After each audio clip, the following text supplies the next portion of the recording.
What is up, guys? Pie Muffin here, and we are back with more SAO Rising Steel. I was not expecting to make this video tonight, and I have a friend out there who I was talking to just a few hours ago that's going to be calling me out 100% next time I talk to him. I'll probably get a text message in a little bit. But we have a new banner coming.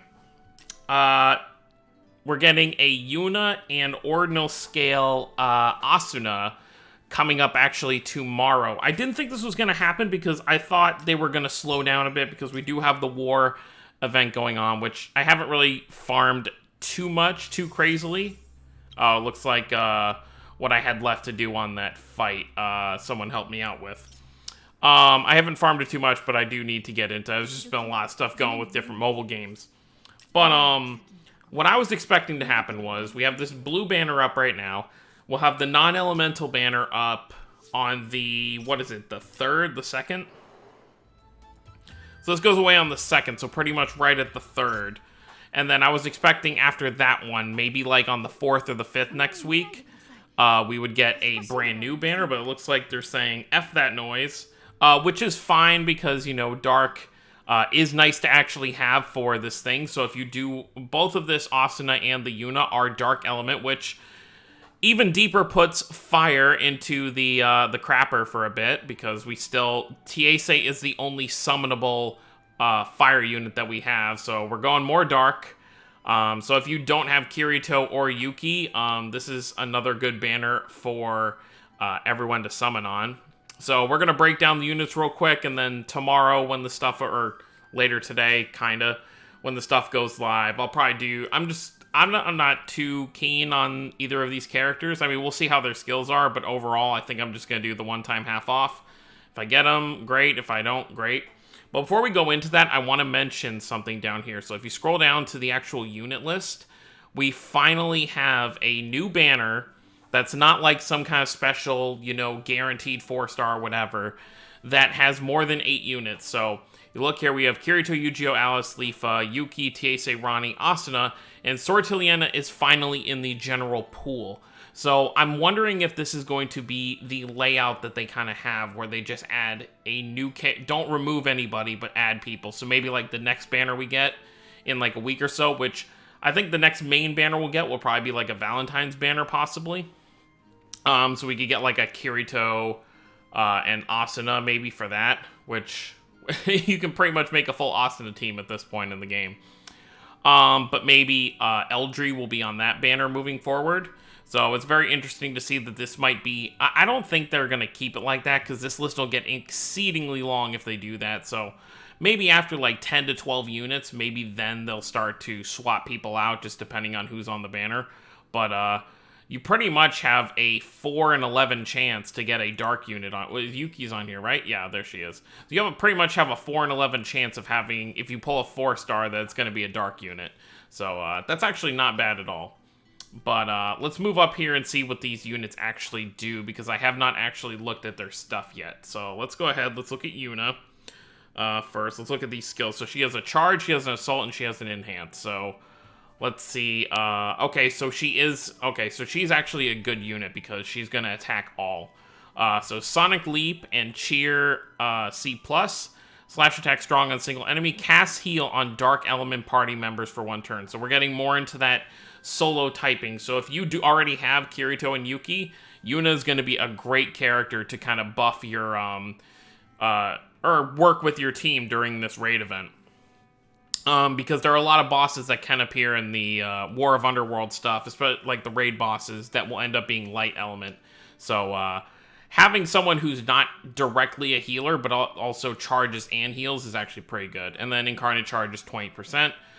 For her assault, it's simple. Slash attack strong on all enemies. It's horizontal, so that's really good. I definitely could use another attack all unit, especially since we're going to be getting some dark crystals from this event. So if I pulled Yuna, I would definitely use it on her, as opposed to Yuki, who I still have to level up as well. And then her enhance is protect and anti-protect yell. So lowers physical resistance of all enemies by 15% for 2 turns, and then raises the physical resistance of all allies by 15% for 2 turns. So that's actually really good. You know, it's kind of like, it's a sword and a shield kind of effect right there, where you're lowering defense and also raising defense at the same time. So that's she's actually a really good unit. I actually really like how she would work with my team if I manage to pull her. I'm not going to go crazy for her. And then her incarnate skill is Ubiquitous Waver, which is an incarnate slash another all enemies, and recovers HP 25% of all allies. Do we have a... Someone can let me know if I'm wrong, but I don't know if we have, at least for 4 stars, if we have a incarnate skill that actually heals, because that's, I like that. That's really good. If you're not going for the KO, especially during this event where some of these higher level bosses are going to have a lot more HP, you're not going to be, you know, just getting your incarnate and finishing them off in one hit. That can be really nice, especially like if your healer goes down or something. That could be very nice to have. All right, let's look at Piercing Flash Asuna. They should have made like a pun with her, like her memory stuff, but oh well, that's fine. So she is a break unit, so she has thrust attack strong. We'll read the description at the top after we go through these stats. So thrust attack strong on single enemy, incarnate break 50%, very cool. Skill connect quadruple pain A plus thrust attack extra, so she's a single target, okay. On single enemy, lowers physical resistance by 20% for 1 turn, so the enemy she attacks lowers, okay. And then quick and sharpness raises attack of all allies by 15% for 2 turns. Short wait time after using skill. Short wait, that's interesting. I don't know if we've had an enhance ability that has a... So maybe there's like a turn or two where you can't like spam it twice in a row. But it's for 2 turns anyway, so you shouldn't have to use it immediately. I guess if you switch someone in, it might matter. And then Mother's Rosario, she finally has it. Which makes sense for this version of her. Incarnate thrust on single enemy lowers physical resistance by 10% for 1 turn. So we're starting to get into more incarnates that are having kind of effects, like additional effects. So they're incarnates that you want to use as fast as possible so you can get these effects. I mean, this one's only for 1 turn, so it's not that big of a deal. But most of the time when you're using an incarnate, you're using it in a sense where you kind of want to finish off the enemy. At least that's how I play, but we're starting to get some of these ones where it's kind of like, okay, kind of hold on to them until you really need them. Like maybe you get hit really hard and you want to kind of double heal in 1 turn, so you have this incarnate skill heal you while also doing damage to all the enemies, and then have your actual healer heal after that if you're not going to be able to get a full heal. So that's cool.